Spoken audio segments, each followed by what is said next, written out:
today we are going to do the first two sum which is written in your page number 12. Now in page number 12 they have asked, the first question is, Rekha, she borrowed a loan of 4,000.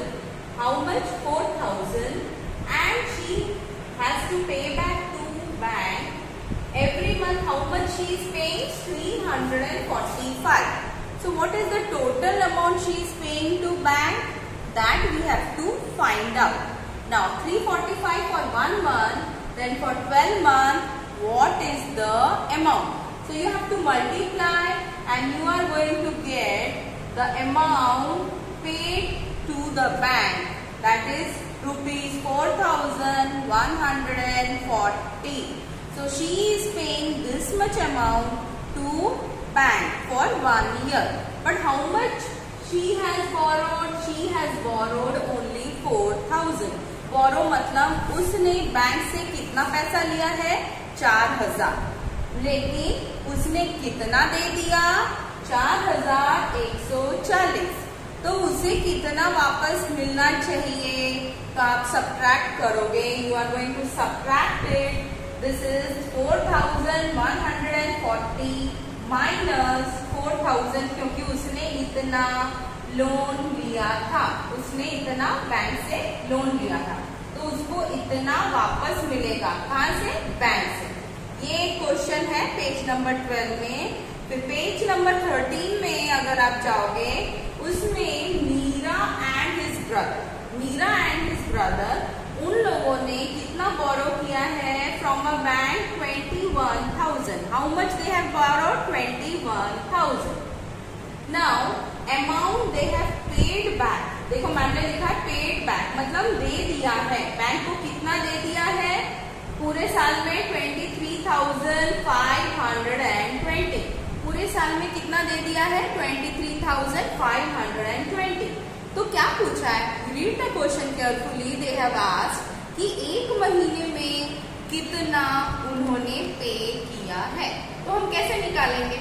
हम 23,520 को 12 से divide कर रहे हैं. 12 से क्यों divide कर रहे हैं? Because there are 12 months. 12 महीने होते हैं, इसीलिए हमने डिवाइड किया. तो पहले 12 1 12, मैडम ने सब्ट्रैक्ट किया. How much you got? 11. फिर आपने 5 नीचे उतारा. सो 12 9 108. 108 को माइनस किया तो फिर कितना आंसर आया? 7. फिर 7 आपने 2 फिर से नीचे उतारा तो it became 72. So 12 6 72. So you got 0. Then the last number which is 0. 0 को आपने drag किया. So 0 divided by 12. So it became 0. Naturally 0. Okay. So now what we are going to write here? Amount paid in a month to bank. Bank को मीरा और उसके brother हर महीने कितना पे back कर रहे थे? 1,960. कितना पे बैक कर रहे थे? 1,960. तो ये वाला अमाउंट हर महीने मीरा और उसके भाई बैंक को दे रहे थे. तो हम भी ऐसे बैंक से लेते हैं ना, लोन लेते हैं और बैंक हमें देता है कि नहीं? पैसा देता है ना. हाँ, आपको ये मालूम है. तो अब हम आगे देखेंगे कि मधुबन, अभी हमने पढ़ा था मधुबन छोटे से गांव में हाउ शी हैज स्टार्टेड कि वुमेन एम्पावरमेंट, कि वुमेन लोग एक साथ, उसकी जो मेंबर्स हैं उन्होंने छोटा सा अपना बिजनेस स्टार्ट किया है मैंगो पल्प बनाने का. और आमरा बैंक जो है हाउ शी हैज स्टार्टेड, और उन लोगों को कितना गेन हो रहा है, ये सारा हम एक बार पेज नंबर 13 में देखेंगे, समझेंगे. And then we will go back again to here. Let us see in page number 13. Now if you are going to see here, see Madhuben and other women, they are engaged in which business? Mango business. What they are doing? They are helping each other and they have started. You can see these women are given employment, क्योंकि women को employment मिल रहा है, उनका घर बढ़ रहा है, उनका फैमिली जो है उसमें उनको हेल्प होती है ना. तो business oriented small scale industry, ऐसे हम इंडस्ट्री को क्या बोलते हैं? Small scale industry. Can you name some other small scale industry? Yes, like making papad और pickle industry. They are small scale industry जहाँ पर women अपने साथ साथ और भी women को help करते हैं. ठीक है, तो यहाँ पर देखिए, यहाँ पर क्या लिखा है, and women related training to help them become self reliant. What do you mean by self reliant? मतलब women भी अपने आप पैसा कमा सकती है. जरूरी नहीं है कि बहुत पढ़ी लिखी हो, लेकिन फिर भी उसे जो भी ट्रेनिंग दी जाती है उससे वो अपना घर चला सकती है. And she can contribute to economic development of the family. और क्या करती है, इकोनॉमिक मतलब आर्थिक वो सहायता पहुंचाती है अपने फैमिली को. ऐसे बहुत सारी फैमिली हैं जो इतनी स्मॉल स्केल इंडस्ट्री में कर रही है.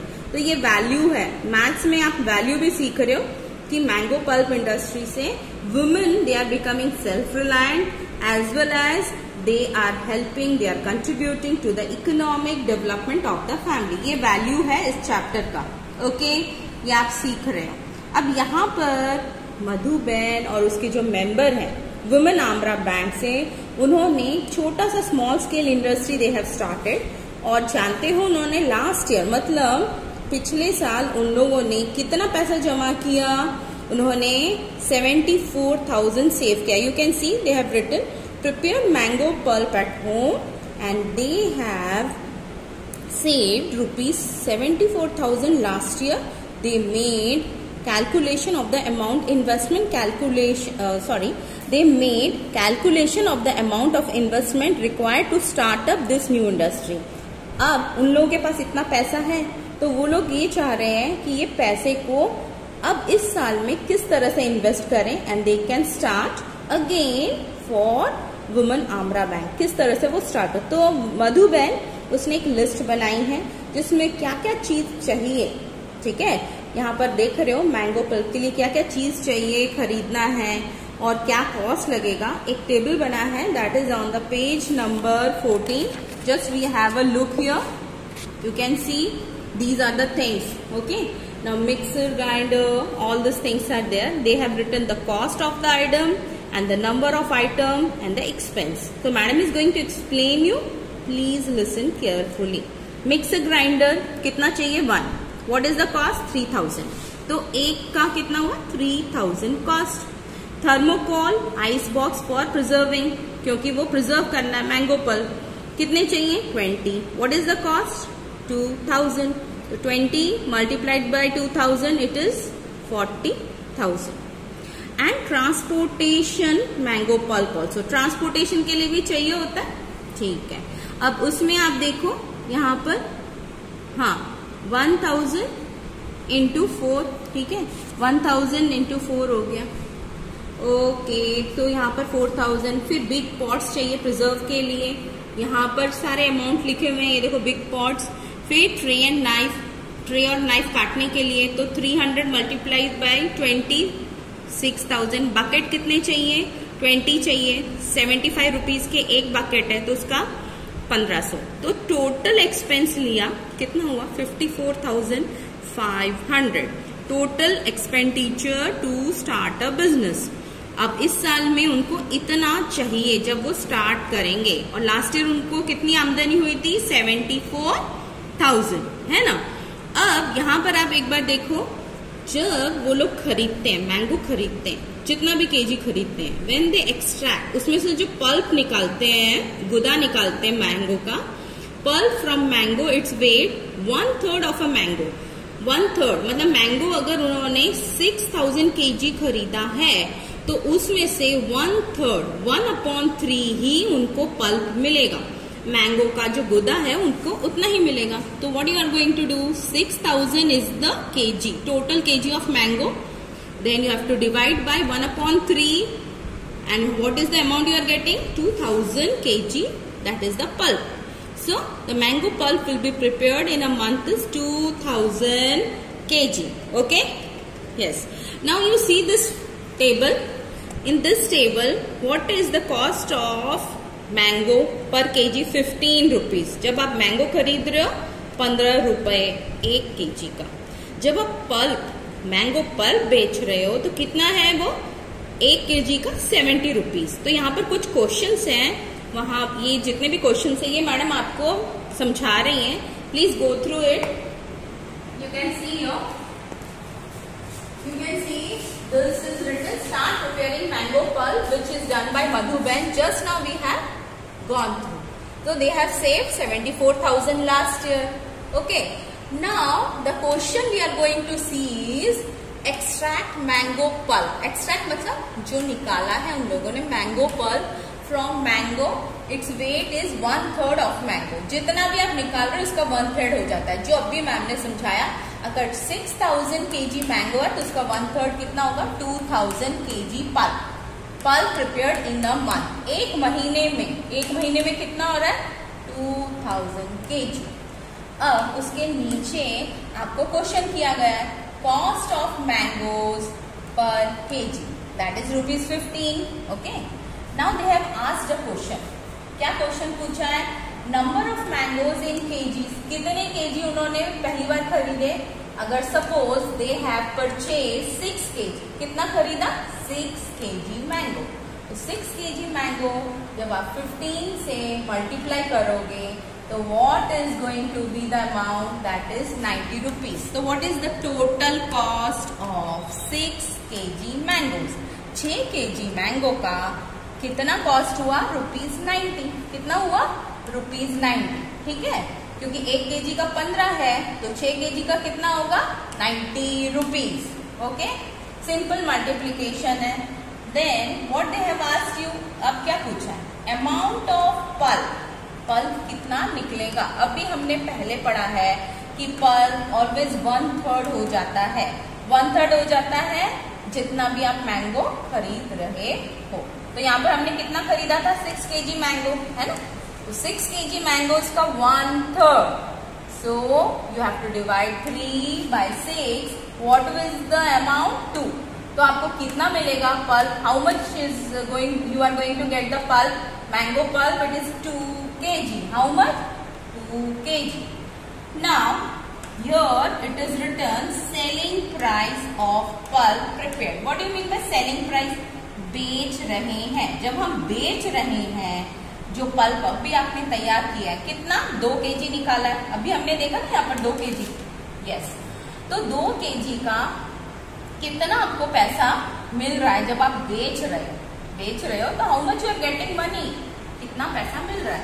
तो आप बुक में देखोगे यहाँ पर लिखा है पल्प का कॉस्ट है, 1 केजी का कॉस्ट है 70.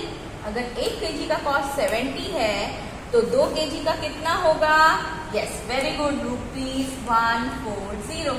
तो कितना होगा? ₹140. ठीक है, तो ये उनको पैसे मिल रहे हैं. बेचने के बाद उन्हें पैसे मिल रहे हैं. तो प्रॉफिट कितने का हुआ? प्रॉफिट मतलब उन्हें गेन कितना हुआ? वो इतने का बेच रहे हैं 140 और 90 रुपीज उन लोगों का कॉस्ट प्राइस है. उन्होंने इतना खरीदा तो 140 में से जब 90 आप माइनस करोगे उनको प्रॉफिट कितने का हुआ? ₹50 का. 50 रुपए का उनको फायदा हुआ. कितने में? जब उन्होंने 6 केजी मैंगो खरीदे और उसमें से 2 केजी मैंगो पल्प मिला. ये एक छोटा सा अमाउंट बताया है उन्होंने. लेकिन अब हम इसी चीज को देखेंगे कि भाई 6000 केजी में अगर हम मैंगो खरीदते हैं और उसमें हमें 2000 केजी मैंगो पल्प मिल रहा है तो हमें क्या फायदा हो रहा है. So let us do this some.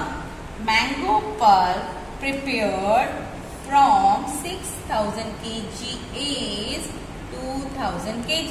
Just now we have seen. ये आपने अभी देखा है ना, मैडम ने अभी आपको बताया था. ये देखो एक मिनट, ये वाला ये क्वेश्चन अभी बताया था ना. 6000 आपने मैंगो खरीदा और 1/3 उसका मैंगो पल्प मिला. तो इतना मैंगो पल्प है 2000 kg. You can see here. Okay, now we have to see the profit amount. भाई कितना पैसा लग रहा है आफ्टर सेलिंग. अब यहाँ पर आ जाइए. So you see here. So 2000 mango pulp है केजी में और ₹70 क्यों किया? क्योंकि 1 केजी मैंगो पल्प का 70 रुपीज है. तो 2000 केजी का कितना होगा? You have to multiply. Now you count 0. 1 2 3 4. तो पहले 4 0 लिख दीजिए आप. 4 0 लिख दिया. 1 2 3 4. नाउ व्हाट इज रिमेनिंग, यहाँ पर 7 है, यहाँ पर 2 है, यस, यहाँ पर 7 है, यहाँ पर 2 है, so 7 2s are 14, then you write down 14. So what is the amount you are getting? कितने रुपए मिल रहे हैं आप लोगों को? 1,40,000.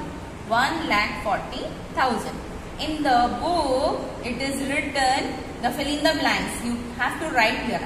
आप देखोगे बुक में लिखा हुआ है, ये डैश है, this is dash. तो यहाँ पर 140 लिखना है और ये आपकी बुक में लिखा हुआ है ₹1000 is written. तो आपको क्या मल्टीप्लाई करना है? 140 you have to multiply. So you get the amount 1,40,000. That is after selling. जब आप बेच रहे हो तो आपको इतना पैसा मिल रहा है. तो ये आपको बुक में लिखना है और जितने भी स्टेप्स मैडम ने यहाँ पर कराए हैं ये आपको लिखना है, क्योंकि ये आपके बुक में लिखा नहीं है. अगर आप नहीं लिखोगे तो आपको ये समझ में नहीं आएगा. So you have to write whatever is mention on the book. Okay, so we will see in our next class. Okay, so please rewrite it and we will understand in our next class. Thank you.